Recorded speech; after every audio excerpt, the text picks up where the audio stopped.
बड़े शहरों की कई अंधेरी गलियों में हर रात एक नशीली दुनिया जाग उठती है।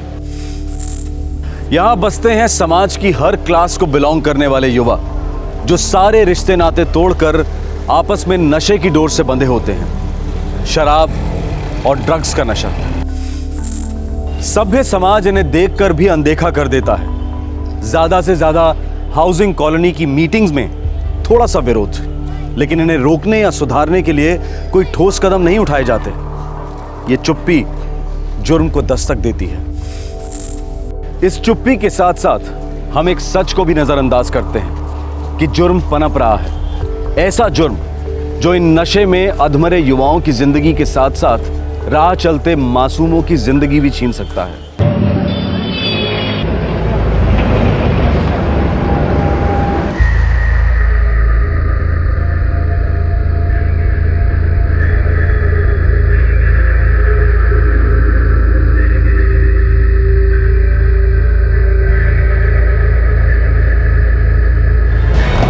सर जी, पीसीआर 7 से कॉल है। जहांगीर बाग में लाश मिली है।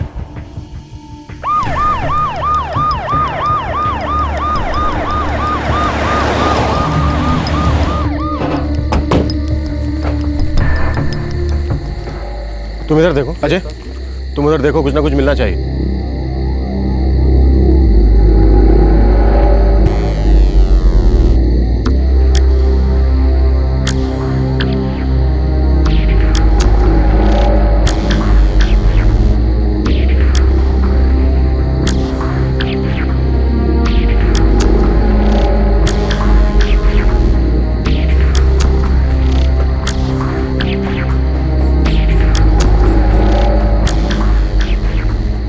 सर कोई भी आइडेंटिफिकेशन नहीं है। Blind case. इसके खुद के कपड़ों को तो देखकर नहीं लगता कि ये कोई अपर क्लास आदमी था। ज्यादा से ज्यादा lower middle class. Benchmark fashions, साथ साथ बैग्स बरामद हुए हैं। शायद इस कंपनी से जुड़ा हुआ हो। एड्रेस क्या लिखा है? Keshav Plaza, Kapashera, New Delhi. ये तो पास में ही है ना? ये सर छोटा सा शॉपिंग मॉल है। सिंह, पता करो ये मॉल सुबह कब खुलता है। पुलिस के हाथ एक लाश लगी थी जो 25 से 30 साल के बीच के आदमी की थी। पास में पॉलिथीन के कुछ बैग्स मिले थे जो नजदीक के मॉल में एक कपड़े के स्टोर के थे। इसके अलावा इस केस में पुलिस के पास कोई सुराग नहीं था, लेकिन पुलिस इन्वेस्टिगेशन की दुनिया में सुराग की एक बूंद, एक किरण, एक कतरा तहकीकात के ताले की चाबी होती है। सबसे पहले यह पता लगाना था कि यह आदमी था कौन।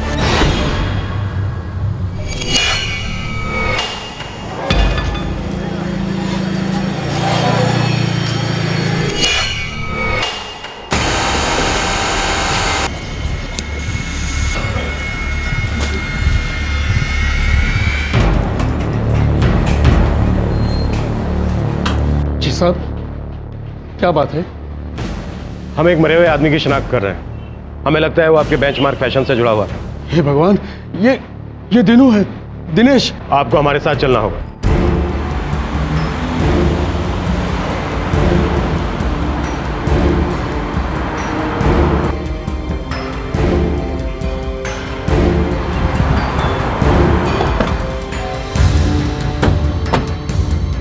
DLILP8767।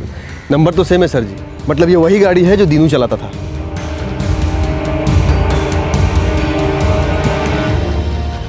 सत श्री अकाल जी। क्या हो गया? क्या बात है जी? दिनेश, देनू तुम्हारे ड्राइवर है? बिल्कुल जी, लेकिन आज वो ड्यूटी पे नहीं है जी। अब कभी आएगा भी नहीं। मर गया है वो, मर्डर हो गया उसका। वाहे गुरु, दीनू का मर्डर किसने कर दिया जी? किसी ने भी किया हो सकता है, तुमने भी किया हो सकता है। क्या कह रहे हैं पाजी आप? मैंने अपनी जिंदगी में कभी किसी को तमाचा भी नहीं मारा। और दीनू तो रब्दा बंदा था, बढ़िया ड्राइवर था, और मैं तनख्वाह भी उसे टाइम टू टाइम दे दिया करता था। बढ़िया ड्राइवर था, तनख्वाह भी टाइम पर देते थे, फिर उसका मर्डर करने की क्या जरूरत पड़ गई? क्या कह रहे हैं आप पाजी? मैं ऐसा इंसान नहीं हूँ। मेरे लाइन में आप किसी से भी पूछ लीजिए। जरूर पूछेंगे, दीनू के घर वालों से पूछेंगे, उसके दोस्तों से भी पूछेंगे। मैं नंबर और एड्रेस अभी देता हूँ। रब्दी सो, मैं ऐसा वैसा आदमी नहीं हूँ साहब। अभी देता हूँ सर।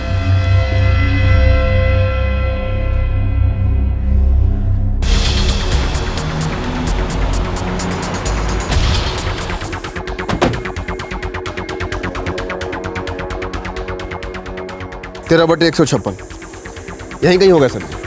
चलो।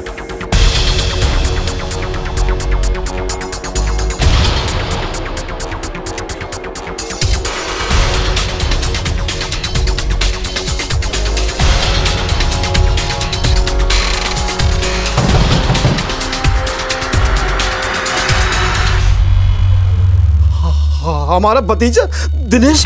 राधा, अरे सुनती हो? यही हमारा भतीजा दीनू। हम लोग बिहार के रहने वाले हैं साहब। दीनू भी बिहार से दिल्ली आया था 4 साल पहले। हम ही लोगों के साथ में रह रहा था। उसकी ड्राइवर की नौकरी लग गई थी एक ट्रांसपोर्ट कंपनी में। 2 दिन से हम उसकी पहचान के लिए मारे मारे घूम रहे हैं। वो 2 दिन से घर नहीं लौटा। आपको कोई फिक्र नहीं हुई? आपने पुलिस कंप्लेन दर्ज क्यों नहीं करवाई? मुझे कैसे पता चलता साहब कि वो 2 दिन से गायब था? वो 1 साल से अलग रह रहा था। जब वो बिहार से आया था तो 3 साल हमारे साथ रहा और उसके बाद उसने अपना अलग घर किराए पे ले लिया। हाँ साहब, बीच बीच में वो मिलने आता था। दिनू के माँ बाप, भाई बहन कोई है दिल्ली में? दीनू का बाप मेरा बड़ा भाई है। भैया और भाभी दोनों बिहार में हैं। दोनों का इकलौता था साहब। कोई भाई बहन नहीं थे। ठीक ठाक कमा करके भेजता था साहब। न जाने किसकी नजर लग गई साहब। दीनू को किसने मार डाला? नहीं, अभी तक कुछ पता नहीं चला है। आप अपने बड़े भाई को इत्तला कर दीजिए।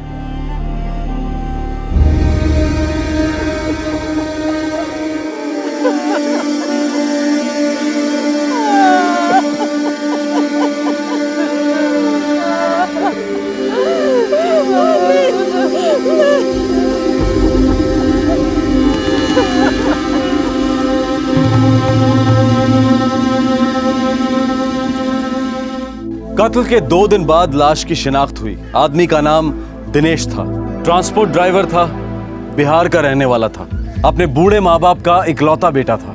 अब 3 सवाल उठ रहे थे। दीनू की हत्या क्यों की गई थी, कैसे की गई थी और किसने की थी?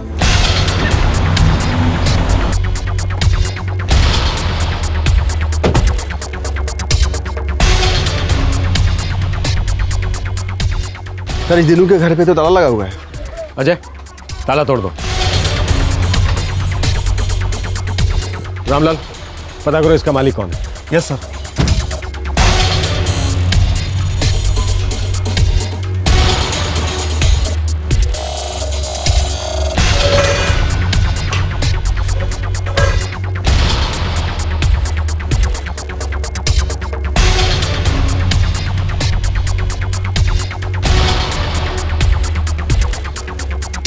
काम का कुछ भी हाथ नहीं लगा सर। काम के लोगों का पता लगाना होगा सिंह। किन किन से मिलता था, कौन दोस्त थे, कौन दुश्मन थे? साहब जी, महेंद्र सैनी, झुग्गी का मालिक। तुम्हारा किराएदार दीनू, जिसका मर्डर हुआ, जानकारी चाहिए थी उसके बारे में। कैसी जानकारी साहब? किसके साथ रहता था, कौन दोस्त थे, रोज का किन के साथ मिलना जुलना था? रहता तो वो अकेला था यहाँ। अच्छा आदमी था, किराया भी टाइम पर देता था। फिर उसके और किसी दोस्तों के बारे में हमें कुछ नहीं मालूम। किसी से कोई लड़ाई झगड़ा, दुश्मनी वगैरह? नहीं साहब, कुछ नहीं मालूम। तुम झुग्गी के मालिक हो, अपने किराएदार के बारे में कुछ भी नहीं पता? महीने में एक बारी उससे हमारी मुलाकात होती थी। कोई बड़ी मुश्किलों से 10-1 मिनट रुकता था, किराया देता था और चला जाता था। और वैसे भी हमारा यहाँ आना बहुत कम होता है। सर ट्रांसपोर्ट कंपनी में हर ड्राइवर हर क्लीनर से बात की। सब ने एक ही बात कही कि दीनू बहुत ही भला आदमी था।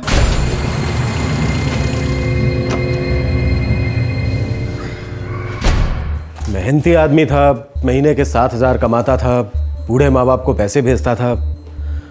भला ऐसे आदमी का कोई कत्ल क्यों करेगा? वो लाश भी ऐसे सुनसान जगह पर क्यों मिलती है? सर वो सुनसान जगह जहाँ पे दीनू की लाश मिली थी, वहाँ कुछ है। मुझे उस जगह में कुछ अटपटा लगा। हमें फिर से छानबीन शुरू करनी चाहिए। और वैसे भी वो जगह दीनू के घर से बहुत ज़्यादा दूर पे नहीं है, बस 5 मिनट का रास्ता है। शायद दीनू किसी आदमी के साथ वहाँ पे किसी काम से गया हो और उसका वहीं पे काम तमाम कर दिया गया हो। गाड़ी निकालो। सर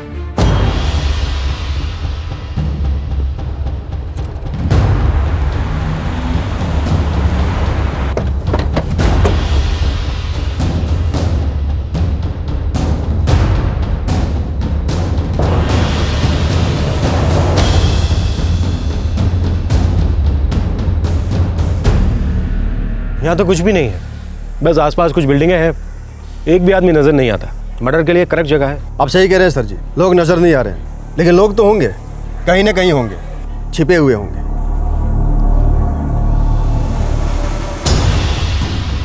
सिंह, मैं उस ठेले वाले से बात करता हूँ, तुम लोग आसपास देखो, कोई ना कोई जरूर मिलेगा। सर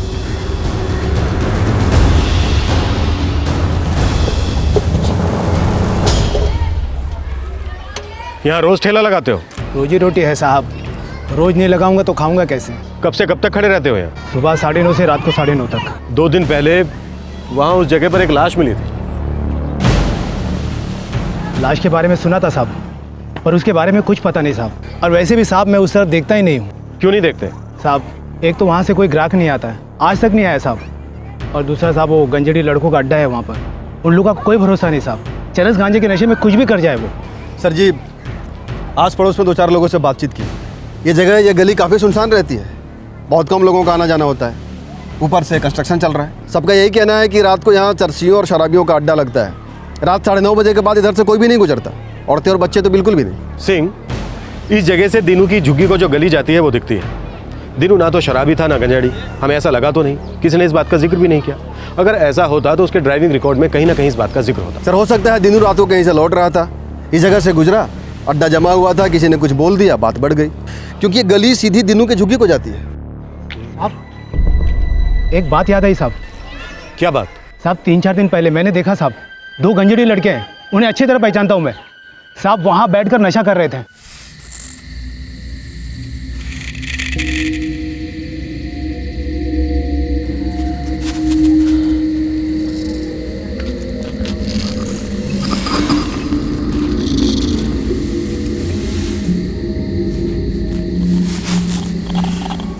और साहब 2 दिन पहले मैं अपना ठेला निपटा कर जा रहा था, वो दोनों आ धमके साहब।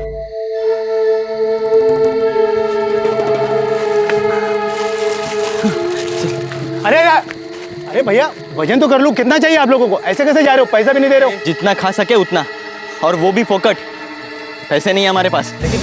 तेरे पास तो काफी पैसे होंगे ना? हाँ, हम फल के साथ साथ तेरे पैसे भी खाएंगे। अरे देखो मैं पुलिस बुलाऊंगा, देखो। हाँ? अरे कोई है? अरे पुलिस बुलाएगा तू? हाँ? पुलिस बुलाएगा? बुलवा के तो देख, तुझे बुलावा नहीं आया ना तो चिलम पीना छोड़ देंगे हम। करते हैं। अरे ए, चल।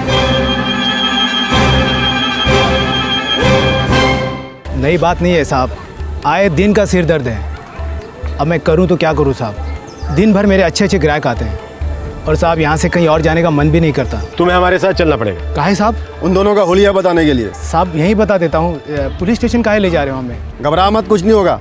तुम जो वहाँ हुलिया बताओगे तो एक खास आदमी उनकी तस्वीर बनाएगा, किसी को ठेले पर बिठाओ और फटाफट चलो। रामलाल, अपने 3 आदमी यहाँ रात की ड्यूटी पर लगा दो। उन दोनों लड़कों के बारे में पता करो। इस इलाके का हर एक चरसी, शराबी, गर्दुल्ला सबको राउंड अप करो। एक भी आवारा बदमाश बचना नहीं चाहिए। क्लियर? जी सर।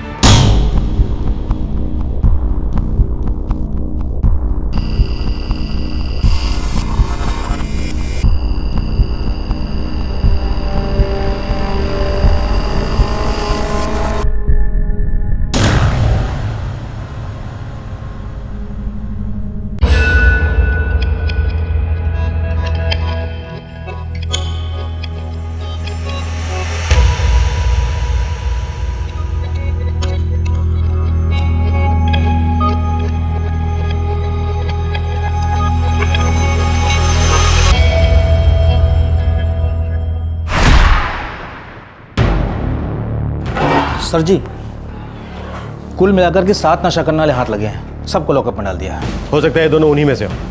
चलो।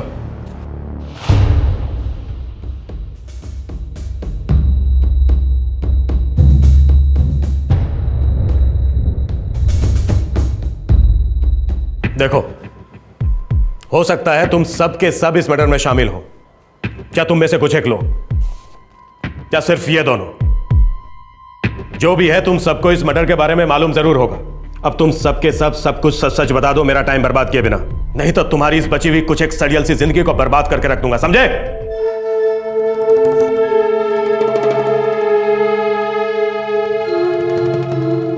साहब ये चंदू और ये पंकज।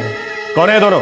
साहब हम लोग तो चरस गांजा पीते हैं। चिल्लम पार्टी है साहब हमारी। ये दोनों तो थिनर केमिकल सूंघते हैं साहब ये हमारे ग्रुप के नहीं है साहब। अरे यार तुम लोग भी कुछ बोलो ना यार, नहीं तो हम सब मारे जाएंगे यार। साहब पिछले 2 दिनों से चंदू और पंकज दिखे नहीं। हमें लगा कि उन लोगों ने कुछ गलत किया होगा, तभी तो लाश हमारे अड्डे पे मिली साहब। हम डर गए थे, इसीलिए हम आगे नहीं आए, और हम पे वैसे भी भरोसा कौन करता साहब। फिलहाल मैं कर रहा हूं। कहां मिलेंगे ये दोनों? भारत नगर झुग्गी। उस इलाके के एक फल बेचने वाले ने उन लड़कों का बहुत धुंधला सा हुलिया बताया, और उस डिस्क्रिप्शन के बेसिस पर बना उन दोनों लड़कों का स्केच। फिर इस स्केच और इलाके के दूसरे ड्रग एडिक्ट से मिली इन दोनों लड़कों के बारे में और जानकारी। सुरागों का कारवां बनता जा रहा था, लेकिन मंजिल अब तक नजर नहीं आ रही थी।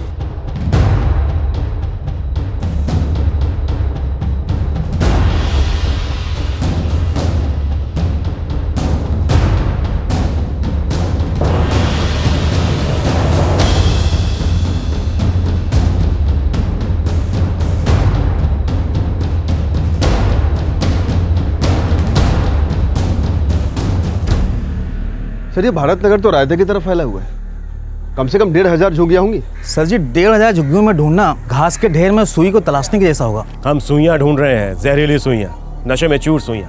अगर हम उन्हें नहीं ढूंढेंगे तो वो और ज्यादा चुभेंगी, अंधाधुंध चुभेंगी, फिर हमें और लाशें मिलेंगी। आप सही कह रहे हैं सर, इन दोनों को पकड़ने में हम जान लड़ा देंगे। मुझे पूरा यकीन है वो यहीं कहीं है, इलाका छोड़कर नहीं गए। सिंह सर सूंघ निकालते हैं सालों को।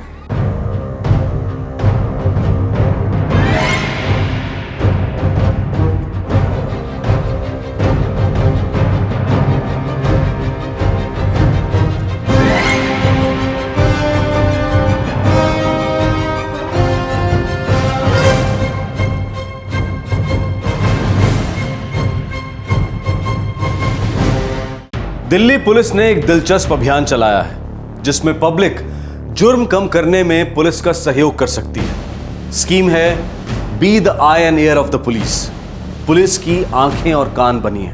इस स्कीम के द्वारा पुलिस पब्लिक को अपने इलाके में जुर्म रोकने में मदद करने का अवसर देती है। लोगों को एनकरेज किया जाता है कि वो अपने इलाके में अड़ोस पड़ोस के सभी असामाजिक तत्वों के बारे में पुलिस को बराबर जानकारी देते रहें। ये दिनेश वाला ब्लाइंड केस दिल्ली पुलिस के be the I and year of the police scheme का एक बहुत ही पॉपुलर केस था, जो सफल हुआ।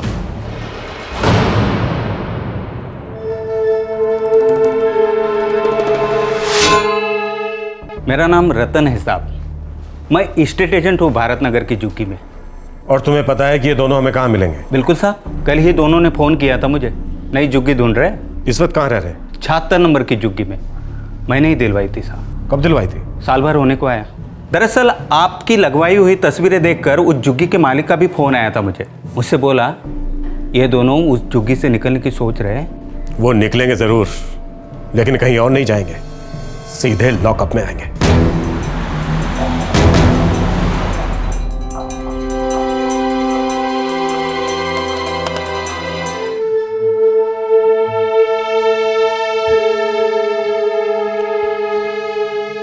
चंदू अब और सहा नहीं जाता यार। चंदू मुझे डोज चाहिए। अगर अब डोज नहीं मिला तो मैं अपना खून पी जाऊंगा यार। बाहर गए तो वो पुलिस पी जाएगी। देखा नहीं पूरी बस्ती में तस्वीरें छपवा दी कमीनों ने। चंदू चंदू चंदू कुछ भी चलेगा यार। आयोडेक्स बूट पॉलिश कब सिर्फ चंदू कुछ भी चलेगा। चलना साले पर इसके लिए रोकना चाहिए ना, रोकना चाहिए। हमारे पास तो चाराने भी नहीं है, चाराने।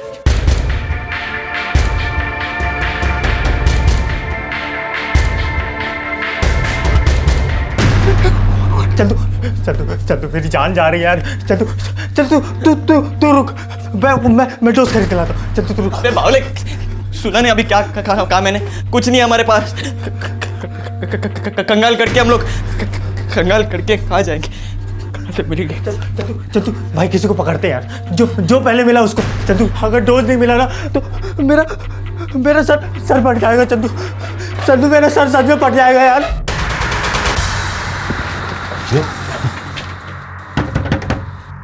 कौन है बे? मैं रतन हूँ। रतन, फोन किया था तुमने? रतन? हाँ रतन। पुलिस! अबे भाग पुलिस भाग!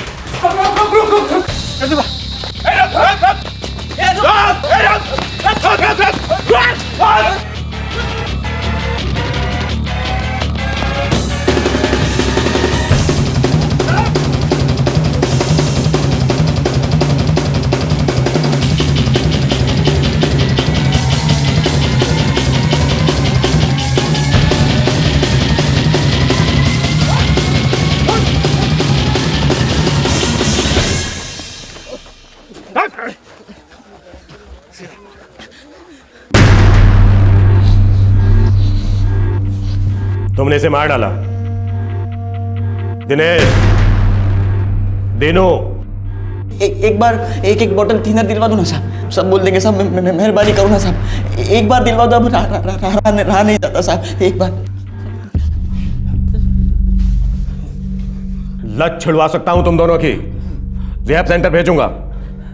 जिंदगी वापस जीने लायक बन सकती है तुम्हारी, लेकिन उससे पहले तुम दोनों को सब कुछ सच सच बताना पड़ेगा। अगर फालतू ड्रामा किया ना तो लॉकअप में सड़ोगे। नशा तो मिलने से रहा, मदद भी नहीं मिलेगी, समझे? सर, डोज के लिए पैसे चाहिए थे, इसलिए उसे मार डाला था। 11, 12, 13, 14, 15। चंदू, अभी ये तो सिर्फ 15 रुपए है यार। इससे तो थिनर की बोतल की एक बूंद तक सूंघने नहीं मिलेगी। अरे बोला था ना कल के लिए कुछ रख, सब खत्म कर दी, सब खत्म कर। क्या करता है यार, बहुत तलब लगी थी। चंदू वो सब छोड़ना, बताना अब क्या करें। हाँ, कोई बकरा ढूंढना पड़ेगा। चंदू पॉकेट मारते। हाँ, अबे पर साले वो बंदा कंगाल निकला तो पूरी मेहनत पानी में ना, मेहनत पानी में। चंदू तो फिर क्या करें?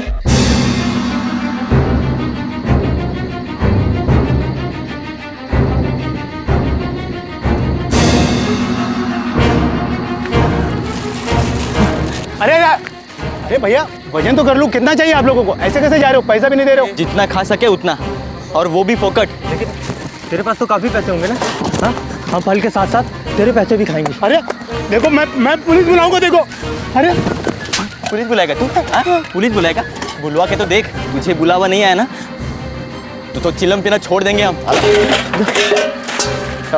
चलते हैं। अरे ए, चल।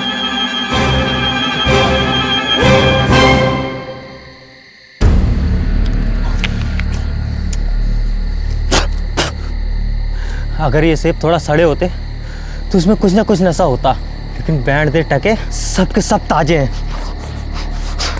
अबे रुक जा, कोई ना कोई तो आएगा बड़े माल वाला, हाँ, जो हमारे दोस्त का इंतजाम करेगा।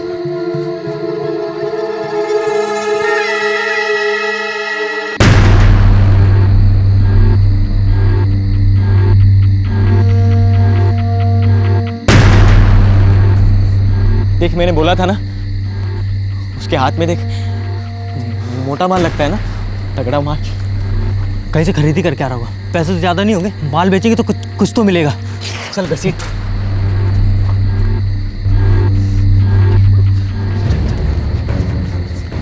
रुक रुक रुक, जो भी माल है बाहर निकल, हाँ? और जेब खाली कर, पकड़ ले यहाँ से। हाँ? मेरे पास पैसे नहीं है भाई। हाँ? माल निकाल जो भी है, देख इसमें कुछ नहीं है। अच्छा छोड़ो, कुछ नहीं है तो दे, हम लोग को दे दे।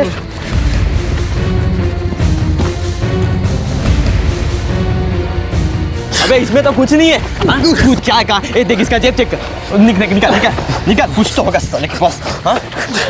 निकाल। ए साले 500 रुपये तो है ना? हाँ? चंदू, ये है तेरा मोटा माल? हाँ, साला 500 रुपये वाला भिखारी 500 रुपये होगा क्या घंटा? साला हमको आता है, साला हट। साला कुत्ता, पैसे नहीं तेरे पास? हाँ, हमारा टाइम खोटी क्या तू?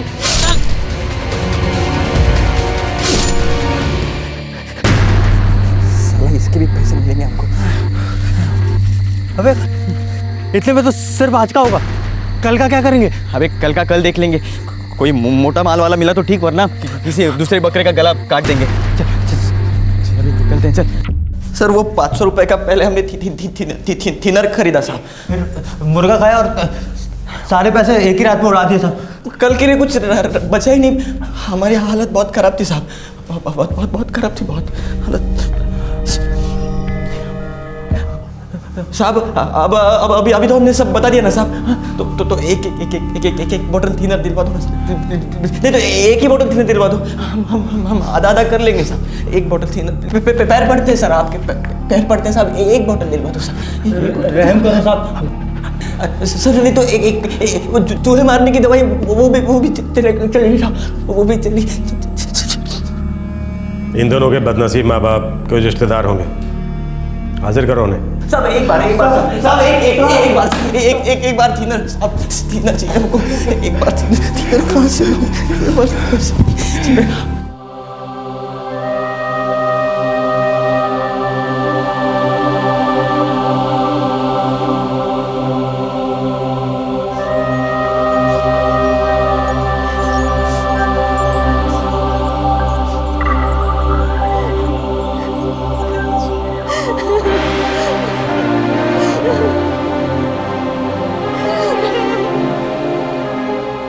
चंदू है तो मेरा खून, पर उसकी रगों में खून बचा ही कहाँ है।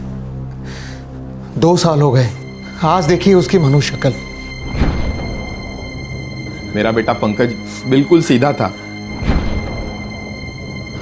इस चंदू ने उसे लत लगवा दी, बर्बाद कर दिया मेरे पंकज को। आपको चंदू के साथ जो करना कीजिए, अब वो मेरी जिम्मेदारी नहीं है।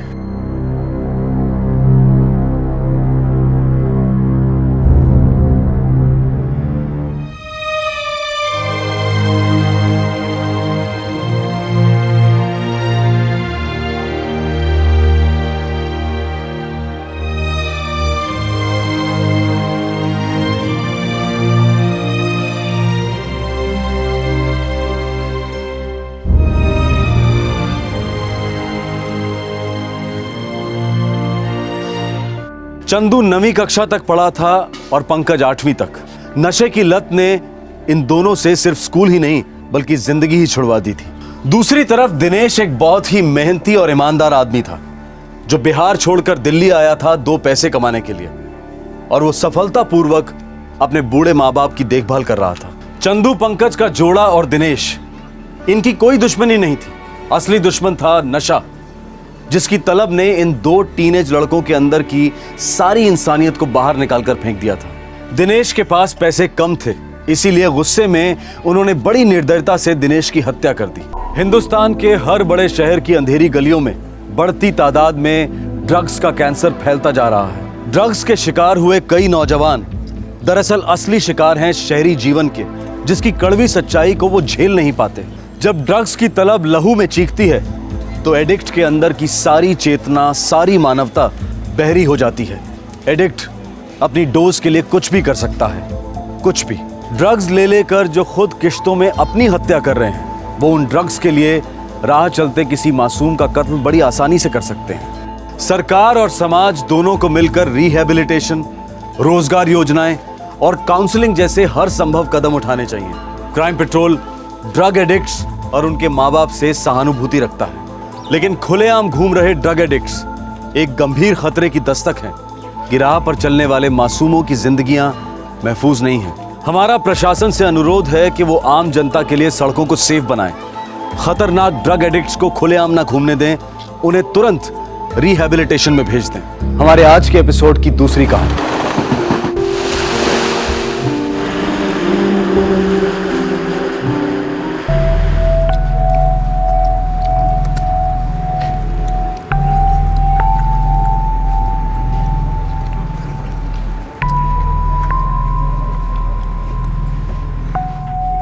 सचिन, चल मार को रखा ना, सब अपना ही है। हाँ बिंदास खा, दोस्त है ना वो अपना। हाँ मुझे घर जाना है, मम्मी पापा की याद आ रही है। यहाँ मुंबई में मुझे अच्छा नहीं लग रहा।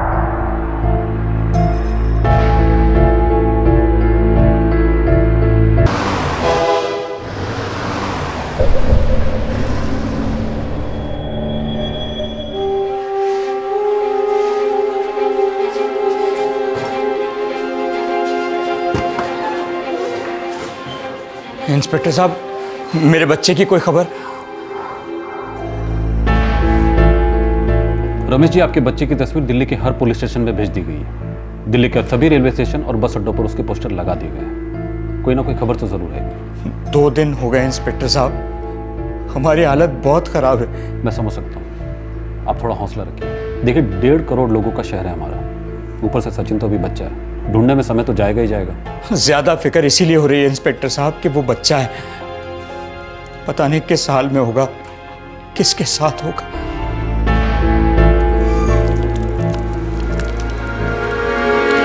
घर की याद बड़ी डेंजर रोग है, जल्दी जल्दी इलाज नहीं किया तो पलटी मार जाएगा लड़का। हाँ, इसमें ना बेटी चोरी को सेलनी पड़ेगी। इसने जरा सी भी टैंटे की, मेरा सारा प्लान चौपट हो जाएगा। साले को अपने चौल में ले चलते हैं, इसको मुंबई का ABCD भी नहीं मालूम है, उधर से भागने का कोई चांस नहीं होगा। हाँ? लेकिन इससे पहले ना इससे थोड़ा सा नेट प्रैक्टिस करते हैं। आजा फिर। क्या बोलते हो? आजा। यार सचिन, यार हम ना सोच रहे थे कि तेरे को ना अब घर जाना चाहिए। तेरे को घर की याद तो आ रही है, लेकिन तेरे टिकट के पैसे नहीं है हमारे पास। मगर तेरे डैडी तेरे को पैसे दे सकते हैं या आके तेरे को ले जा भी सकते हैं, है ना? हाँ बरोबर। तो तेरे को तेरे डैडी का मोबाइल नंबर याद है? 878787।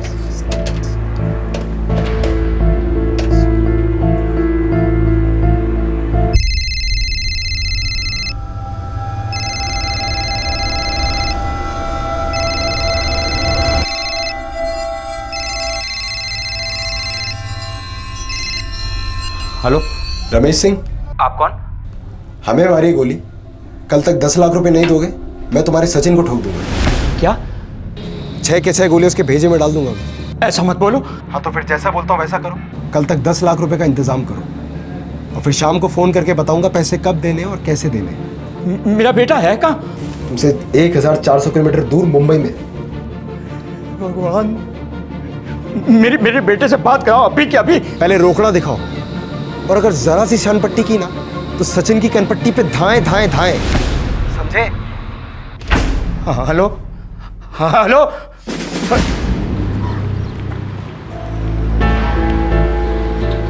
क्या बोले मेरे पापा? लेने आ रहे हैं ना मुझे? तेरे को लेने नहीं आएंगे क्या मेरे को लेने आएंगे? बहुत नाराज होंगे ना मुझसे? हाँ नाराज तो थे, एकदम गुस्से में थे, तेरे से बात तक नहीं करना चाह रहे थे। वो तो मैंने उन्हें बोला कि तू उनसे बहुत प्यार करता है वगैरह वगैरह। देख अभी कल आएंगे ना तो तू उनके पैरों में पड़ के माफ़ी मांगना उनसे। देख एकदम तेरे को गले लगा लेंगे वो। तुम बाप बेटे की सेटिंग करा दी है मैंने। अबे इतना हैंडसम है तू, फिर पपीते जैसा चेहरा क्यों लटका रहा है? हाँ? चल आजा हमारे साथ, हमारे घर चल। आजा चल चल आजा।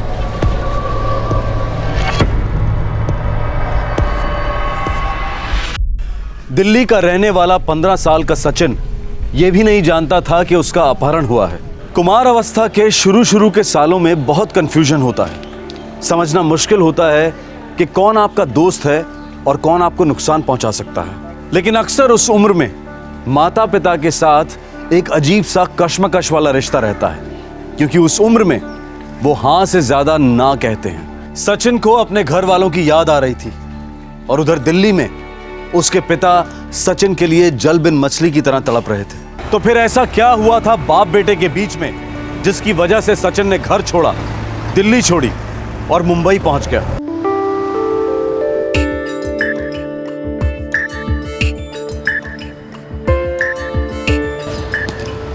Catch catch out Sachin!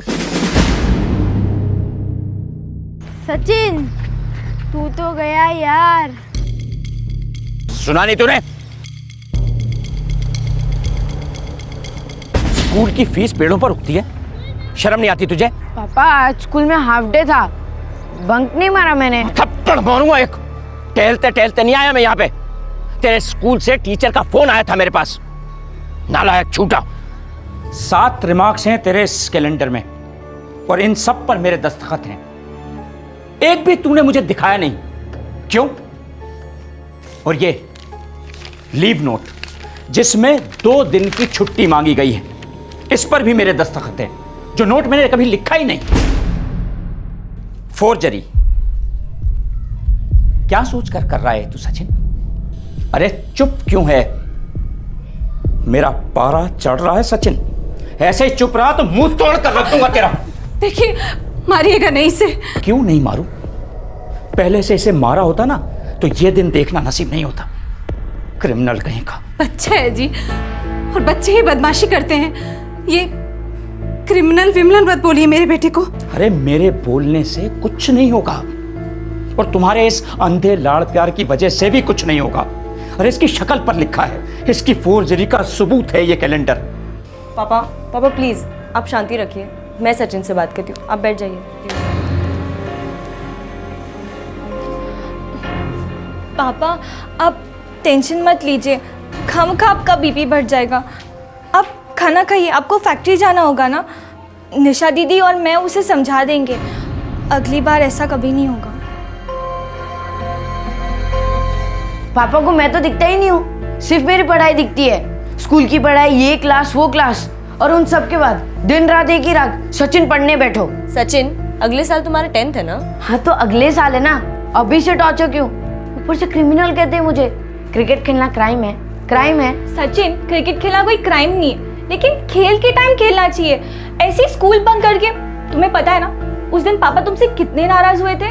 और जो पापा की साइन कॉपी की तुमने, वो बहुत गलत था सचिन, और ये बहुत बहुत सीरियस बात है। और मेरी लाइफ की जो बैंड बज रही है वो सीरियस बात नहीं है। निशा दीदी, कीर्ति दीदी, मैं 70% तो लाता हूँ ना, और कितना बढ़ू, नहीं होता मुझसे।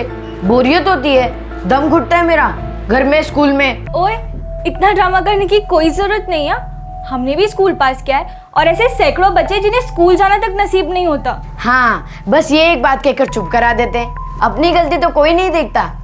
अब स्कूल की टीचर्स को ही ले लो, छींक को कोई रोक सकता है? नहीं ना, छींक को तो भी कैलेंडर पे रिमार्क दे देते हैं। और हमारे पापा, मैं 6 के बजाय 5 बजे उठ के क्रिकेट प्रैक्टिस करता हूँ तो कहते नहीं मैच करो, सुबह का टाइम अच्छा होता है।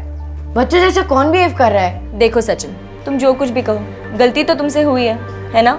और वैसे भी सॉरी बोलने से कोई छोटा नहीं हो जाता, और पापा तुमसे बहुत प्यार करते हैं। बाप रे दीदी, पापा का प्यार ऐसे हिटलर जैसा है तो उनकी दुश्मनी बहुत ही डेंजरस होगी। पागल।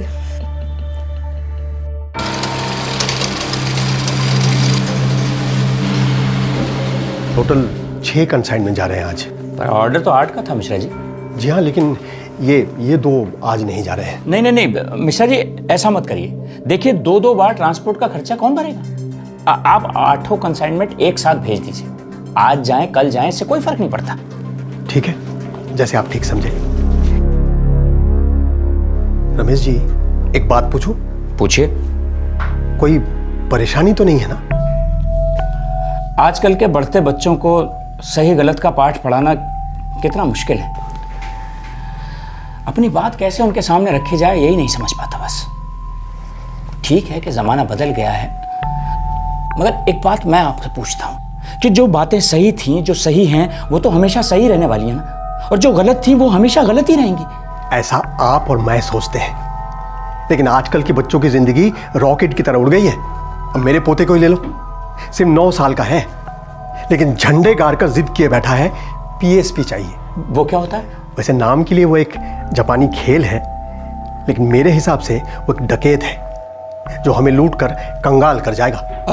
कोई जुए हुए का चक्कर है क्या? अरे नहीं रमेश जी, ऐसी कोई बात नहीं है। वैसे टुन टुन करते हुए, बटन दबाते हुए बच्चे घंटों मूर्ति की तरह एक ही जगह बैठे रह जाते हैं, परेशानी वाली कोई बात नहीं है। मैं लुटेरा तो उसकी कीमत को देखकर कह रहा था। मेरे बेटे की और मेरी दोनों की तनख्वाह भी अगर जोड़ लेना तो वे 1000-2000 कम ही पड़ेंगे इस नासपीटे PSP के लिए। अब ये सब पोते महाशय को कौन समझाए? वो तो दिन भर जाप करते रहता है, PSP चाहिए, PSP चाहिए। हर घर की एक ही कहानी लगती है मिश्रा जी। अब छोड़िए भी, क्यों इतनी टेंशन लेते हैं आप? सुनीता, हम टेंशन नहीं लेंगे तो वो सारी दुनिया को टेंशन देगा। बस भी कीजिए, हद हो गई। आप तो मेरे बच्चे की जान के पीछे ही पड़ गए हैं। अरे जितनी उसकी जान की चिंता है ना मुझे, उतनी ही चिंता उन दूसरे लोगों की जान की भी है जिन्हें वो बर्बाद कर सकता है। नहीं सुनना मुझे ये आपकी मनहूस बातें। अरे नहीं सुननी है तो फिर बोलना पड़ेगा। अपने लाडले को साफ साफ और बार बार ये बोलकर बताते रहना पड़ेगा कि ये सही है और ये गलत है। और ऐसा नहीं हुआ ना तो मेरा यकीन मानो, एक दिन वो हम दोनों को सामने बिठाकर बोलकर बताएगा कि मेरा तो बचपना था, मुझे क्यों नहीं बताया कि मैं गलत रास्ते पर जा रहा हूँ?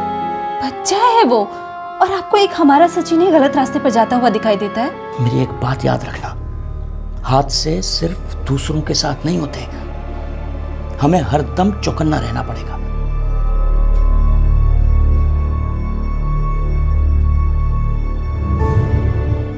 जब बच्चे बड़े हो रहे होते हैं तो हर माँ बाप इस तनाव से गुजरते हैं जहां समझ नहीं आता है कि कैसे क्या संभाला जाए। उस उम्र में बच्चे अपनी मनमर्जी करने की आजादी चाहते हैं।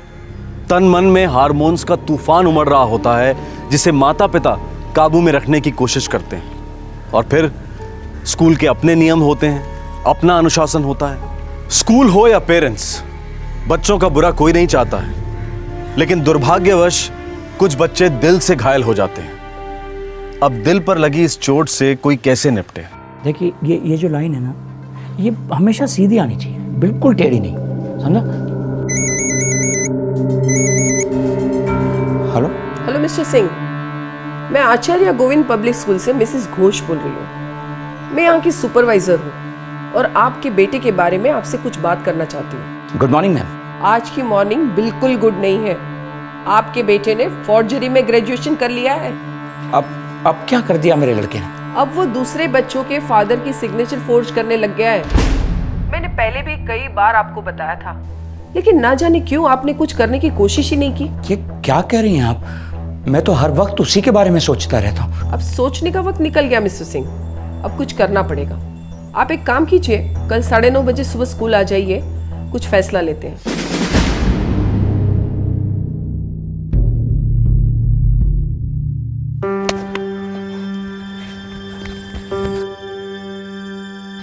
सच्चू सच्चू सच्चू सच्चू जल्दी चलो, पापा बहुत गुस्से में। अभी नहीं दीदी, बाद में, मेरी बैटिंग चल रही है। सच्चू अभी का अभी चलो। पापा भी ना कभी कभी हिटलर गिरी करते हैं। अब चलो, मैं आया। सच्चू जल्दी आ। हाँ हाँ।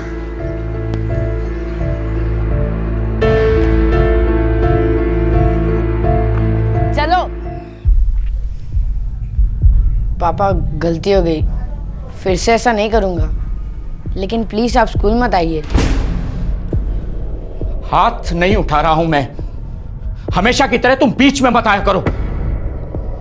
स्कूल तो मैं तेरे जाऊंगा सचिन, फिर उनका जो भी फैसला हो, वो तुझे स्कूल में रखें निकालें, जो भी करें। लेकिन पापा गलती मैंने की है, खामखा मेरे फ्रेंड्स के मम्मी पापा को स्कूल बुलाया जाएगा।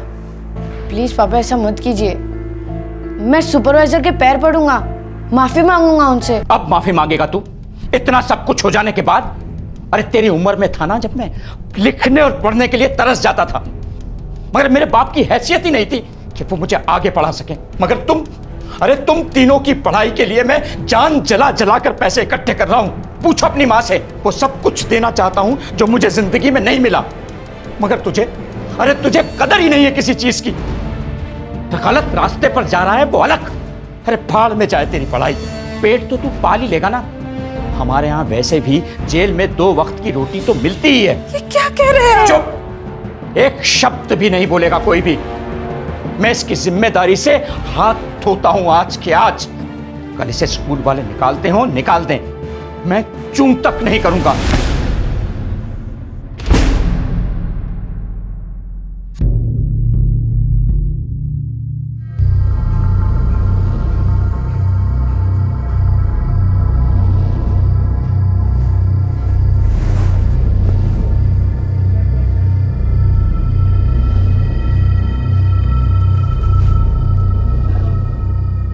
हिटलर बाबा मेरी बैंड बजा कर रहेंगे। सच्चू क्या बड़बड़ा रहे हो? सो जाओ अब। आप सो जाइए चुपचाप, मेरी टेंशन मत लीजिए, मैं सो जाऊंगा।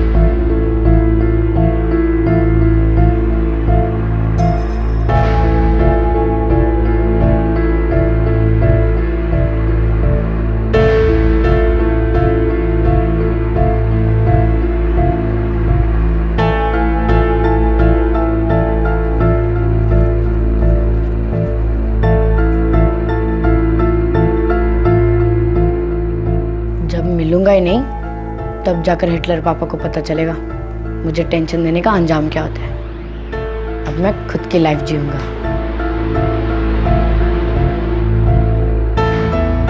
सचिन घर से भागकर अपने पिता को सबक सिखाना चाहता था। वो चाहता था कि उसके पिता उसे मिस करें, उसके ना होने का उन्हें दर्द महसूस हो, और सचिन अपने बचकाने मकसद में कामयाब हो गया। रमेश सिंह टूट गए। इंस्पेक्टर साहब, आज मुझे मेरे बेटे सचिन के स्कूल जाना था। मैं गया भी था मगर वो वहां मिला ही नहीं। सुबह घर से वो जल्दी निकल गया था। मैंने सब जगह देखा जहां जहां वो हो सकता था, मगर वो कहीं मिला ही नहीं। इंस्पेक्टर साहब, हम उसकी फोटो सर्कुलेट करेंगे, थोड़ी देर देखते हैं, शायद वो वापस लौटा है। इंस्पेक्टर साहब, वो मस्तीखोर है, थोड़ा अलग है बच्चों से, मगर बुरा बच्चा नहीं है वो। मैं समझ सकता हूँ सिंह सर, बच्चे बुरे नहीं होते, बुरे हालात होते हैं। आप उसे थोड़ा समय दीजिए, गुस्सा ठंडा होता है, शायद वो लौटा है। देखिए, ऐसे केस हम रोजाना देखते रहते हैं।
मैं कहती थी आपसे, बच्चा है, इतनी सख्ती से पेश मत आइए, बच्चा है। लेकिन आपने मेरी एक भी नहीं सुनी। अगर मेरे सच्चू को कुछ हो गया ना, तो देख लीजिएगा आप।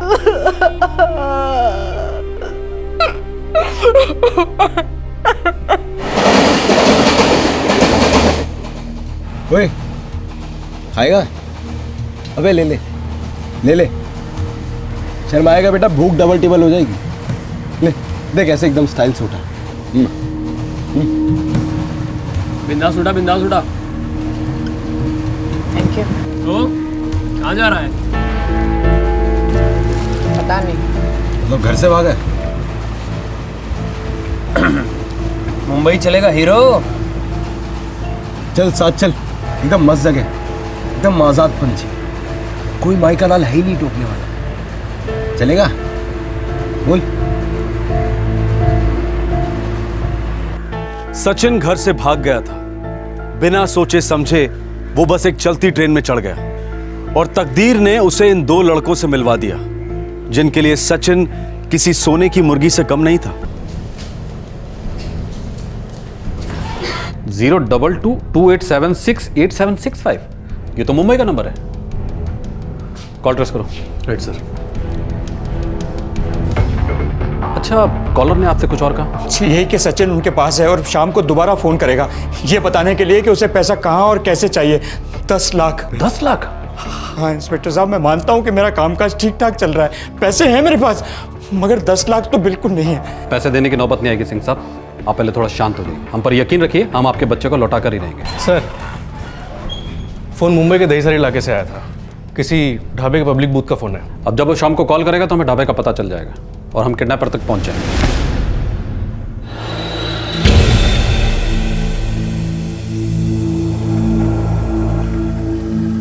आजा आजा आजा, पूरा ताजमहल तेरा समझते हो। तेरे को जो कोना पसंद है पकड़ ले, एकदम फैल कर सो जाए पर। देख, तू अभी अपने साथ है, तू भाई है अपना। इधर तेरे को डरने की कोई जरूरत नहीं है, कोई तेरे को टच भी नहीं कर सकता है। जब तेरे डैडी जी आएंगे तुझे लेने, तो चले जाना उनके साथ। और सुन, यहाँ से दिल्ली जाने के बाद अपने भाइयों को भूलना नहीं है। बैठ बैठ, ये पैर दे, बैठ बैठ, अपन आते हैं। हाँ, बिंदास बैठ।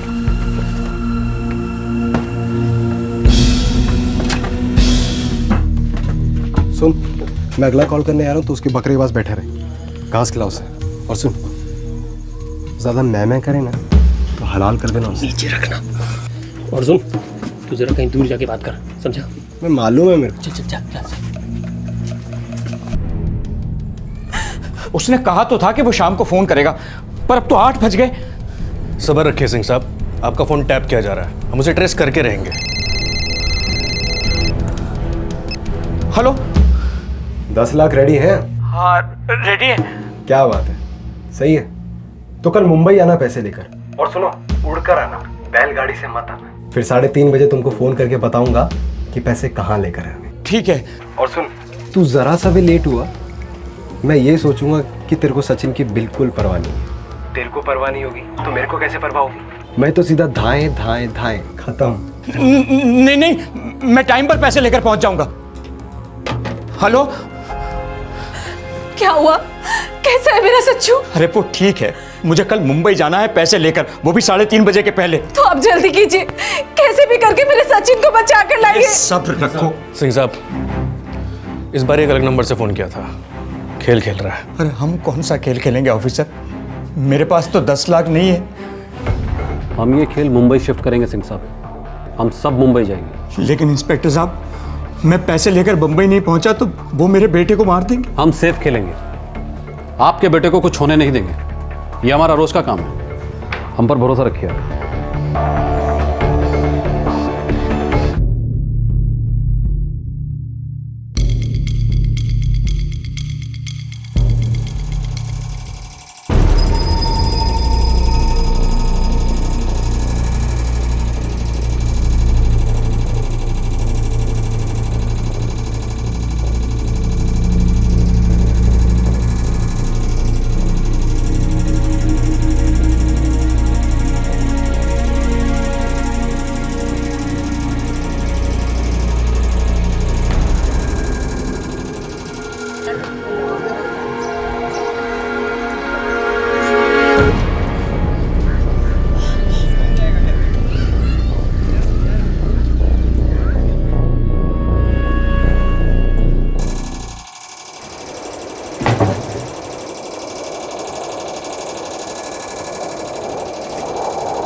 ये दिलीप, बस उठ, जल्दी उठ। बकरा कहाँ है? अबे सोया हुआ था मैं तो। इसकी माँ का, भाग के जाएगा कहाँ? चल साले की।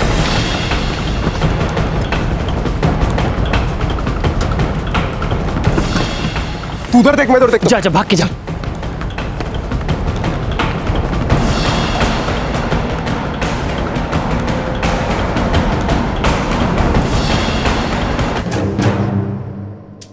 ए, कहाँ था बे तू? क्या कर रहा था? कुछ नहीं, सुसु करनी थी। आपके घर में टॉयलेट नहीं दिखा, इसलिए यहाँ आकर कर लिया मैंने। अबे झोपड़े में टॉयलेट की क्या जरूरत है कि मुंबई अपनी टॉयलेट है, कहीं भी करने का। चल।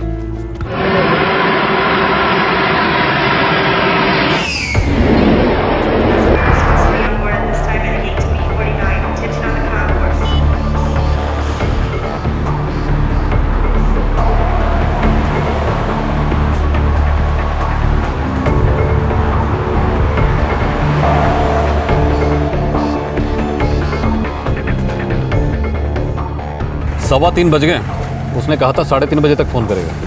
हाँ जी, 3:30 ही कहा था। ठीक है, वेट करते हैं।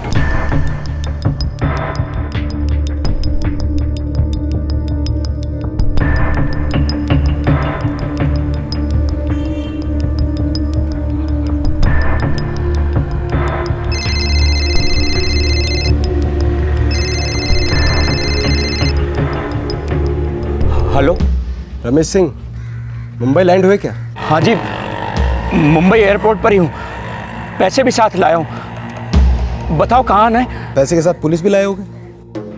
नहीं, अकेला ही हूँ। मुझे लगता है तुम झूठ बोल रहे हो, लेकिन खतरा तो उठाना ही पड़ेगा ना। तुम ऐसा करो, टैक्सी लेकर हाईवे निकलो, वहाँ से सीधा नायगांव निकलो। तुम्हें थोड़ी देर में वापस फोन कर रहा हूँ मैं, फोन हाथ में रखना।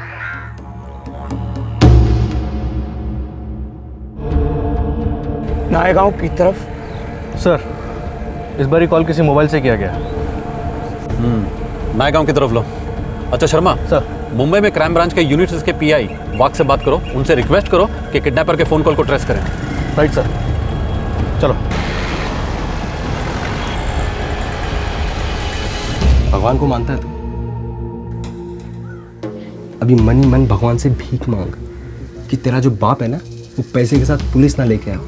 अगर जो लेके आओ तो तेरे बाप को तेरा मरा हुआ थोपड़ा भी कभी दिखाई नहीं देगा।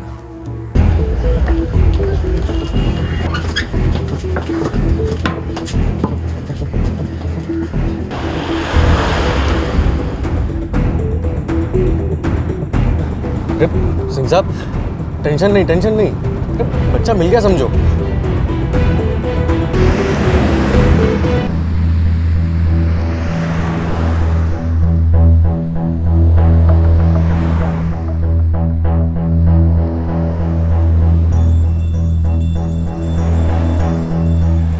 ए ऑटो ऑटो ऑटो, ए रुक, ऑटो रुक, रुक। माँ की आंख ऑटो वालों की, ना इधर से रोक रहे ना उधर से रोक रहे। अबे तो छोड़ ना सालों को, एक काम करते हैं, पास में स्टेशन है, चल के चलते हैं। हाँ इधर। अबे तू तो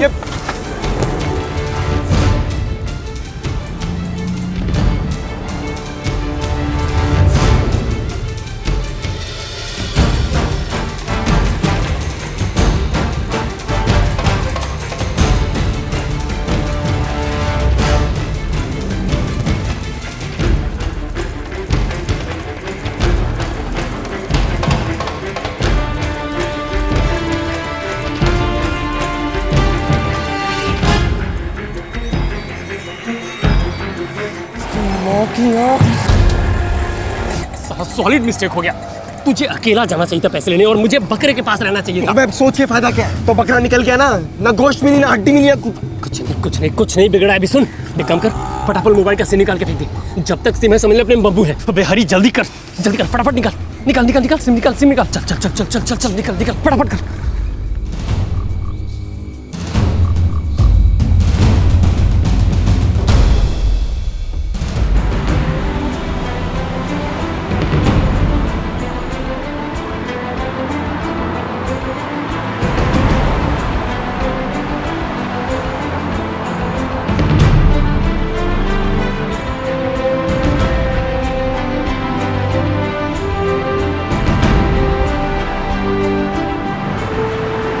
रवि जी, हम नायगांव पहुंच गए। अब मगर अब तक उसका फोन क्यों नहीं आया?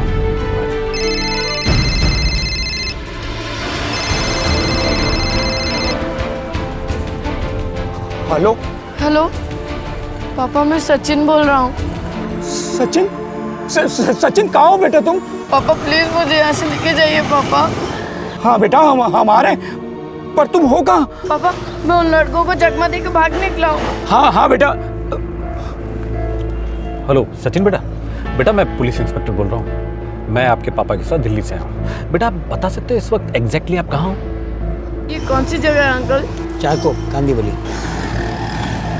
चारकोप कांदीवली। ओके, अच्छा बेटा, एक काम करो, सबसे नजदीक वाले पुलिस स्टेशन का एड्रेस पता करो और वहां पहुंचकर तुरंत हमें कॉल कर देना, हम आपको लेने आ जाएंगे। Okay sir. लीजिए सिंह साहब, आपका बेटा मिल गया। अंकल, यहाँ सबसे पास पुलिस स्टेशन कौन सा है? क्या बात है, क्या हो गया है तुम्हें?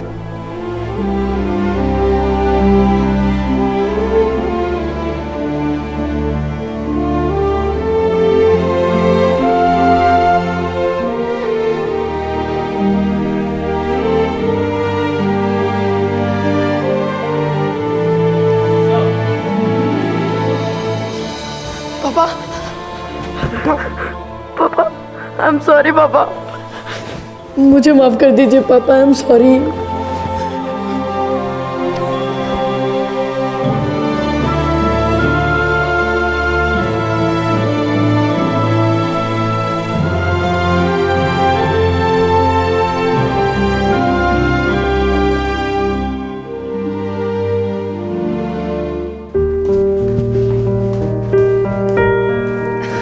सच्चू, तेरा टिफिन। मेरे बच्चे को किसी की नजर न लगे। Bye mummy. बाय बेटा।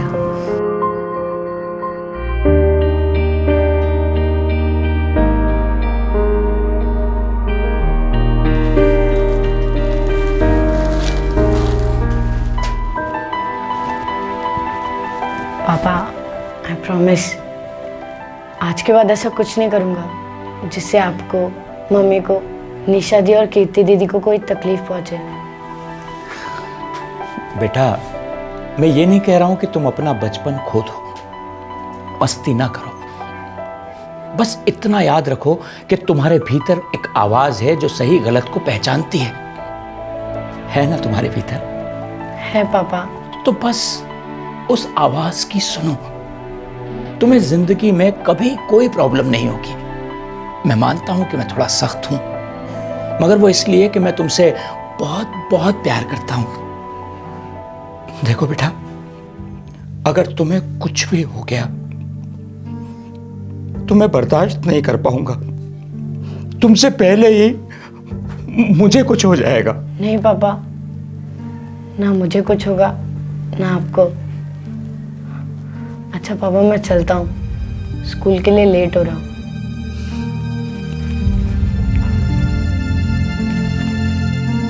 पापा, आप हिटलर नहीं हो। I love you papa. Bye.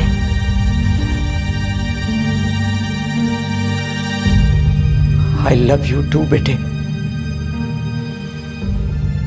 Sachin बचपन की बेहोशी में घर से भागा था, लेकिन वही बचपन रातों रात बड़ा हो गया और उसी की मदद से सचिन अपने अपहरणकर्ताओं के चुंगल से भाग निकला। ये दोनों अपहरणकर्ता दिलीप और हरी अभी तक दिल्ली पुलिस के हाथ नहीं लगे हैं। मुंबई पुलिस ने इन दोनों के लिए एक जबरदस्त सर्च ऑपरेशन लॉन्च किया है। इस हादसे के बाद सचिन काफी मैच्योर हो गया है। उसे अपनी गलतियों का पूरा एहसास है। साथ ही उसके पिता को भी आभास हुआ कि उन्हें अपने बेटे की तरफ सख्ती की छड़ी की बजाय दोस्ती का हाथ बढ़ाना चाहिए था। गलत कोई नहीं होता, ना माँ बाप, ना स्कूल, ना बच्चा। बस एक उम्र होती है जब बचपन में बगावत और विद्रोह की फीलिंग्स बहुत मजबूती से उमड़ती हैं। इस दौर में माँ बाप और बच्चों के बीच में काफी तनाव बन जाता है और यह तनाव जन्म देता है डर को, और इस डर से निकलता है गुस्सा और एग्रेशन।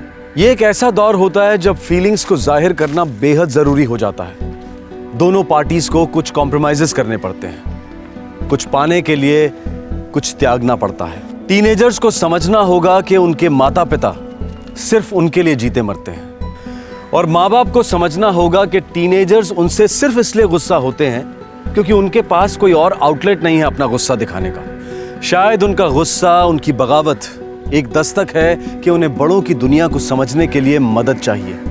आपसे फिर मुलाकात होगी क्राइम पेट्रोल दस्तक के एक और चौंकाने वाले एपिसोड के साथ। तब तक अपना ख्याल रखें, सुरक्षित रहें। जय हिंद। इस तरह के और भी एपिसोड देखने के लिए हमारे चैनल को सब्सक्राइब करें और बेल आइकन दबाना ना भूलें।